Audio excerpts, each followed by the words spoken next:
आपको बताएं कि 5 न्यूज की खबर पर डीआईजी साउथ का एक्शन दरख्शा थाने का मुकम्मल सफाया कर डाला। हेड मुहर्रर के बाद एसएचओ भी मुअत्तल, जबकि थाने की पूरी नफरी को जिला बदर कर दिया गया। तफसीलात इस रिपोर्ट में। बुखारी का कैफे, बुखारी और बदर भी कैफे बना हुआ। अच्छा, हमारे इधर ही बीच में दो बस, बाकी 35-40। अच्छा। इसका काम है। और दूसरा ये कि इतवार को डांस भी कराते हैं, इतवार को डांस भी कराते हैं। 5 न्यूज का कैमरा निकला तो दरख्शा थाने में होने वाले जराइम का पर्दा चाक हो गया।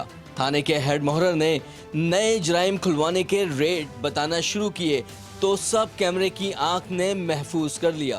10 कम करा दे बस, 25,000 रुपये डांस देते हैं फिर खुलते हैं कम। हाँ, एडवांस में आपको पीर को करा दूंगा क्या? वीडियो मंजर आम पर आई तो डीआईजी साउथ हरकत में आ गए। गुज़िश्ता रोज हेड मुहर्रर को मुअत्तल किया तो आज एसएचओ को भी फारिग कर दिया।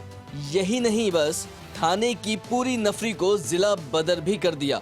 सारे अमले को गार्डन हेडक्वार्टर भेज दिया गया। कैफे जो बुखारी का कैफे, बुखारी और बदर भी कैफे बना हुआ। अच्छा, हमारे इधर ही बीच में दो बस, बाकी 35-40। अच्छा। इसका काम है। और दूसरा ये कि इतवार को डांस भी कराते हैं,